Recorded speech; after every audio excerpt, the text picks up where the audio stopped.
Hello दोस्तों, नमस्कार। कृषि आवाज़ में आपका स्वागत है। छत्तीसगढ़ जैसे कि हम सीरीज़ चला रहे हैं जिसमें क्रॉप के सारे क्रॉप को हम कवर करेंगे। लगभग 18 से 20 लेक्चर में हम लगभग ख़त्म हो जाएगा। R R H U S A D O सारे चीज़ों का इसी में कवर हो जाएगा। तो अब बिल्कुल इस सीरीज़ को ख़त्म कर दीजिए, हमारे साथ साथ ख़त्म कर दीजिए। हमारा वीडियो देखिए, छोटा छोटा है, बहुत शॉर्ट है, क्रिस्प पे बहुत छोटा सा नोट्स बनाया है। इससे नोट से बाहर नहीं आएगा लगभग क्वेश्चन। इस नोट्स को आप टेलीग्राम में जाके सीधा प्रिंट आउट करा लीजिए। इस शॉर्ट नोट्स को आप सीधा पढ़िए। इजी वे पे याद होने वाला चीज़ें हमने जैसे बनाया है, बिल्कुल एनालिसिस करके बनाया है। हमारी टीम बहुत इसमें अच्छे से काम कर रही है। और तो उसी कड़ी को आज आगे बढ़ाते हुए हम लोग वीट और मेज पे काम करेंगे। वीट और मेज पे आज काम करेंगे। परंतु दोस्तों, आगे बढ़ने से पहले छोटा सा एक रिक्वेस्ट है, इसको सब्सक्राइब जरूर कीजिएगा। और इसको छत्तीसगढ़ की आवाज़ है, ये कृषि के रिलेटेड। एक्चुअली में क्या हो रहा है कि पिछले 5 साल से लगभग कोई भी तो पोस्ट आया नहीं है, और अब वही हमारे पास केवल 1 महीना बचा है। इसके बाद हमारा चुनाव आचार संहिता लग जाएगा, तो फिर हम लोग कुछ कर नहीं पाएंगे। हमें जो करना है वो आज करना होगा। तो हमको एकजुट होकर एक आवाज़ बनना होगा, नहीं तो आचार संहिता लग जाएगा और हम लोग कुछ कर नहीं पाएंगे। और यही एक मौका है जिसमें हम लोग कुछ कर सकते हैं। तो अभी तक कोई कुछ कर नहीं रहे, तो हम लोग एक पहल की है कि टेलीग्राम में एक ओपन चैनल रहेगा जिसमें सारे के सारे आप सब आएंगे। आप भी अपने आवाज़ रखेंगे, हम भी आवाज़ रखेंगे। उसके बाद हम लोग निर्णय लेंगे कि हमको करना क्या है। यही एक मार्ग है दोस्तों। आज आपको जुड़ना ही होगा, और इससे हम बिल्कुल एक प्रयास कर रहे हैं कि आपको सारा चीज़ इसी में ही कवर करा दे। तो बिना समय गवाए अब स्टार्ट करते हैं। वीट और मेज से स्टार्ट करते हैं। फैमिली इसका लगभग क्या पोसी ग्रेमिनी फैमिली के बिलोंग करते हैं दोनों, वीट और मेज। वीट का साइंटिफिक नेम है Triticum SPP species. Chromosome number इसका 42। ओरिजिन इसका साउथ वेस्ट एशिया। 100 से 125 किलोग्राम पर हेक्टेयर इसका सीड रेट। स्पाइकलेट क्या है इसका, इन्फ्लोरेसेंस इसका। और मेज मेज का साइंटिफिक नेम इसका जीएमएस। क्रोमोजोम इसका 20। मेक्सिको इसका ओरिजिन है। हाइब्रिड राइस का सीड रेट इसका 20 से 25 किलोग्राम पर हेक्टेयर। कंपोजिट वेराइटी का है, कंपोजिट का है 15 से 20 किलोग्राम पर हेक्टेयर। मेल का टेसल और फीमेल का सिल्क इन्फ्लोरेसेंस। वीट में चलते हैं, पर्टिकुलर स्पेसिफिक एलिब्रेट करते हैं। ट्रेटिकम स्पेपी, उसका scientific name king of serial के नाम से जाना जाता है। ये सेल्फ पोलेंटेड क्रॉप है, C3 प्लांट है, लॉन्ग डे क्रॉप है। कैरियोप्सिस इसके दाने को बोलते हैं। हाइपियोजेल जर्मिनेशन करता है। सीड रेट इसका 40 ग्राम। फेलेरिस माइनर जो है इसमें वीड होता है, जिसका लगभग वेट होता है टेस्ट वेट 2 ग्राम। फिर नॉरिन 10, ये ड्रॉफ जीन है। और पर्टिकुलर बोला जाए तो RST1 RST2 इसी से बिलोंग करता है। लर्मा रोजो 64 और सोनारा 64, ये 1963 में इंट्रोड्यूस वैरायटी था जो भारत में आया था। लर्मा रोजो 64 और सोनारा 64। इसमें प्रोटीन मिलता है ग्लूटेन, ये 8 से 15% लगभग प्रोटीन रहता है ग्लूटेन, इसी कारण आटा गुत्साता है। फिर नॉर्थ वेस्ट प्लेन जोन में कंट्रीब्यूट करते हैं 45% वीट। जबकि ट्रेटिकम एस्टिवम जो है इंपॉर्टेंट क्रॉप है हमारे भारत के लिए, और ये ऑक्यूपाई करते हैं 85%। फिर मेजर स्पीसीज में चलते हैं। ये लगभग 6 स्पीसीज में बटा हुआ है। तो ट्राइटिकम ड्यूरम, ये कॉमन नेम है ड्यूरम, जिसको मैक्रोनी नाम से जानते हैं। ट्राइटिकम ड्यूरम इसका साइंटिफिक नेम है। क्रोमोजोम इसका 28। एनिक और triticum monococcum, chromosome number 14। Common wheat या bread wheat, triticum aestivum, chromosome number 42। Emmer triticum dicoccum, chromosome number 28। Indian dwarf wheat triticum sphaerococcum, chromosome number 42। फिर Indian wheat is spring type but sown in the winter. और इसमें soil generally क्या होता है कि silt और क्लेलूम texture जो है सबसे बढ़िया रहता है वीट के लिए। और जर्मिनेशन इसका लगभग 4 डिग्री सेल्सियस के ऊपर हो जाता है आराम से। कूल और मॉइस्ट कंडीशन चाहिए इसको वेजिटेटिव ग्रोथ के लिए।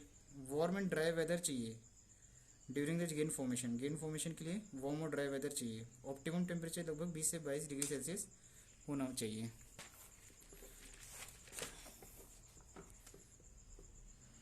तो इसमें ग्रोथ स्टेज देख लेते हैं। जर्मिनेशन है, क्राउन रूट इनिशिएशन है, टिलरिंग है, जॉइंटिंग है, फ्लावरिंग है, मिल्किंग है, डव है, मैच्योरिटी है। जर्मिनेशन 5 से 7 days after sowing. Crown root initiation, ये crown root initiation critical stage भी कहलाता है ना क्राउन रूट इनिशिएशन। ये 20 से 25 डेज आफ्टर सोइंग। टिलरिंग का 40 से 45, जॉइंटिंग का 60 से 65, फ्लावरिंग का 80 से 85, मिल्किंग का 100 से 105, डव का 105 से 110, मेच्योरिटी का 115 से 120। सीड रेट की बात कर लेते हैं।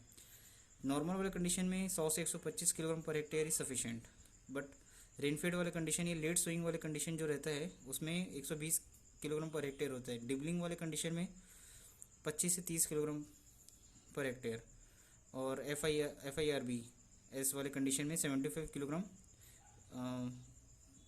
Per hectare. Furrow irrigated raised bed वाले स्पेसिंग में देख लेते हैं। इरिगेटेड वाले कंडीशन पे 22.5 प्लांट टू प्लांट, और row to row 22.5 plant to plant 8 से 18 सेंटीमीटर के बीच में। रेनफेड वाले कंडीशन में 25 इंटू 30 सेंटीमीटर क्रॉस 5 से 6 सेंटीमीटर के लगभग। वीट कंट्रोल की बात कर लेते हैं। तो वीट कंट्रोल की बात कर लेते हैं। वीट में तो एक्चुअली में हमको पहले वीट जाना पड़ेगा क्या क्या होते हैं इसमें। तो एक तो होता है फेलेरिस माइनर, इसको कैनरी ग्रास बोलते हैं, अविना फटुआ, वाइल्ड रूट, एनाकेलिस आर्वेंसिस एंड कॉन्वोल्वुलस आर्वेंसिस, ये चारों वीड होते हैं। फिर वीड को कंट्रोल कैसे कर सकते हैं, तो या तो हो गया इसका हैंड वीडिंग से कर सकते हैं, या फिर हम लोग मिला सकते हैं 2,4-D at the rate of 0.3 से 0.4 किलोग्राम पर hectare at 35 days after sowing. फिर मोनोकोट को कंट्रोल कर सकते हैं कैसे, आइसोप्रोटियन, इसको ऐसे कंट्रोल कर सकते हैं आइसोप्रोटियन डाल के at the rate of 1 to 1.5 kilogram पर हेक्टेयर, या फिर मेटाक्सिरोन ये 1.5 किलोग्राम पर हेक्टेयर 30 से 35 days after sowing. Harvesting and threshing, अभी ये वाला देखते हैं। Harvesting and threshing, yellow and the dry straw, ये विजुअल इंडिकेटर है। येलो हो जाए, ड्राई स्ट्रॉ हो जाए तो हार्वेस्टिंग करने के लिए एक विजुअल इंडिकेटर हो जाता है। इस समय हार्वेस्टिंग के समय मॉइस्चर कंटेंट कितना होना चाहिए, 20 से 25% होना चाहिए at the time of harvesting. But अगर स्टोरेज के लिए रखना है तो इसको 12 से 13% मॉइस्चर कंटेंट रखना पड़ेगा। मेजर डिजीज़ में देखते हैं करनाल बंट आता है, करनाल बंट, और बाय इसका ऑर्गेनिज्म जो उसको अफेक्टेड करते हैं तो ये है नेवोशिया इंडिका। नेवोशिया इंडिका के द्वारा करनाल बंट, लूज स्मट अस्टिलागो ट्राइटिकी के द्वारा। फिर ब्राउन रस्ट जो है पक्सिनिया रेकंडेटा के द्वारा होता है। येलो या स्ट्राइप रस्ट जो है पक्सिनिया स्ट्राइफॉर्मिस के द्वारा होता है। ब्लैक या स्टेम रस्ट जो है पक्सिनिया ग्रेमिनी ट्राइटिकी के द्वारा कैजुअल ऑर्गेनिज्म है ये सब। फिर पर्लिंग इंडेक्स को लिखते हैं। Pearling index use to determine the hardiness of the grain. अगर पर्लिंग हायर हो जाएगा value, higher value of the pearling index means less kernel hardiness, कम उसका हार्डीनेस है। अगर वैल्यू ज़्यादा तो हार्डीनेस कम। फिर furrow irrigated raised bed system, ये bed usually made the 60 to 100 centimetre wide होता है एंड 2 से 3 रो हो जाते हैं एक एक बेड में। फिर ये सेव करता है, फरो इरिगेटेड क्या सेव करता है, 25 से 40% वाटर सेव करता है, 25 से 40% सीड भी सेव करता है, और न्यूट्रिएंट भी सेव करता है 25%। और बीच में हम लोग जो फरो बनाए हैं उसमें पानी भी बचाते हैं इरिगेशन पर्पस के लिए। यील्ड इज सेम और higher than the conventional method. पहले वाले मेथड से ये या तो सेम होगा या तो ज़्यादा ही होगा यील्ड। मेज की बात करते हैं, अब मेज में चलते हैं। तो क्वीन ऑफ द सीरियल, ये highest genetic yield potential among the serial. फिर ये मोनोएशियस होता है, ये क्रॉस पोलिनेटेड होता है। ऑयल परसेंटेज इसका लगभग कितना 4% होता है। प्रोटीन होता है इसमें जीएन, ये लगभग 10% के आसपास होता है। फिर क्रिटिकल स्टेज इसका होता है टेस्लिंग एंड सिल्किंग मेज में, और उसमें क्रिटिकल स्टेज क्या था वीट में, CRI crown root initiation. Water requirement इसका 500 से 800 मिलीमीटर। ऑप्टिमम हार्वेस्टिंग इसका मॉइस्चर कंटेंट इसका 20 से 25%। फिर white bud of the maize due to zinc deficiency करंट। फिर प्रोटो एंट्री होता है ये मेज। फिर क्लासिफिकेशन में देखते हैं, ये क्लासिफिकेशन होता है इसका 7 भाग में। फ्लिंट कॉर्न GMS इंड्यूरेटा, फिर dent corn GMS indentata, popcorn GMS everta, sweet corn GMS saccharata, soft corn GMS amylacea, pod corn GMS tunicata, waxy corn GMS ceratina. फिर रूट्स में देखते हैं, रूट्स 3 होते हैं, सेमिनल रूट, क्राउन रूट, ये brace या prop root. इस क्लाइमेट में देखते हैं, ये वेल ड्रेन सॉइल चाहिए इसको, सिल्टी क्ले लोम चाहिए, सिल्टी लोम भी चलेगा। pH इसका होना चाहिए 6.5 to 7 pH होना चाहिए। ये सेंसिटिव होता है वाटर लॉगिंग कंडीशन के लिए, मतलब ये एक दिन भी लगभग ये नहीं सह पाएगा बहुत सेंसिटिव होते हैं वाटर लॉगिंग कंडीशन के लिए। फिर वार्म एंड ह्यूमिड क्लाइमेट होना चाहिए, और जर्मिनेशन इसका 21 डिग्री सेल्सियस के आसपास होना चाहिए, और ग्रोथ के समय जर्मिनेशन के लिए 21 डिग्री सेल्सियस और ग्रोथ के लिए 32 डिग्री सेल्सियस चाहिए। फिर सीड रेट देखते हैं। सीड रेट हाइब्रिड मेज के लिए 20 से 25 किलोग्राम पर हेक्टेयर होना चाहिए। कंपोजिट वैरायटी के लिए कंपोजिट के लिए 15 से 20 किलोग्राम पर हेक्टेयर होना चाहिए। फिर ग्रेन मेज 20 किलोग्राम पर हेक्टेयर होना चाहिए। स्वीट मेज 8 से 8 किलोग्राम पर हेक्टेयर। फिर बेबी कॉर्न के लिए 25 किलोग्राम पर हेक्टेयर। पॉपकॉर्न 12 किलोग्राम पर हेक्टेयर। फॉडर 50 किलोग्राम पर हेक्टेयर। सीड रेट वैरायटीज़ में देखा जाए तो सिंगल क्रॉस टेक्निक में EM ईस्ट और GH शल के द्वारा 1910 में इसका स्टार्टिंग किया गया था। डबल क्रॉस टेक्निक ये DF जोन्स के द्वारा, साइंटिस्ट है DF जोन्स के द्वारा 1920 में स्टार्टिंग किया गया था। डबल क्रॉस टेक्निक का वैरायटी है जैसे गंगा 101, डेक्कन और रंजीत, ये 1961 में ये चारों इनिशिएट किए गए थे। फिर अदर डबल क्रॉस टेक्निक्स में है जैसे VL 54 है, हिमालयन 103 है, 123 है, हाई स्टार्च है, गंगा 2 है, गंगा 3 है, गंगा 5 है। फिर वाटर मैनेजमेंट में देखते हैं 80% of the maize in the India in the kharif monsoon season. 80% of the maize in India in kharif season ना मानसून होता है, और winter in the spring maize almost irrigated किए जाते हैं हमारे यहाँ। और क्रिटिकल ग्रोथ इसका रहता है यंग सीडलिंग्स, नी हाई, फ्लावरिंग या ग्रीन फिलिंग, ये चारों होते हैं क्रिटिकल ग्रोथ। और क्वालिटी प्रोटीन मेज की बात करते हैं। एक्चुअली में क्या होता है कि मेज में ना प्रोटीन तो मिलता है जीन, बट इसमें 2 अमीनो एसिड का लैक कर जाता है, क्या क्या ट्रिप्टोफैन और लाइसिन। तो इसी ट्रिप्टोफैन और लाइसिन को रिच बनाने के लिए हमने जीन का यूज़ किया जो OPEC2 नाम का।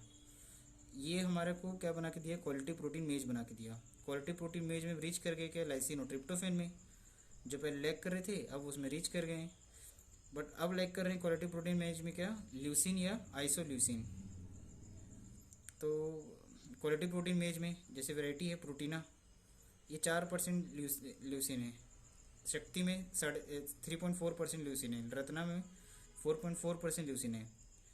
और rich in the lysine while other normal contains the 2% lysine. बाकी अदर में 2% ही होता है लाइसिन ना।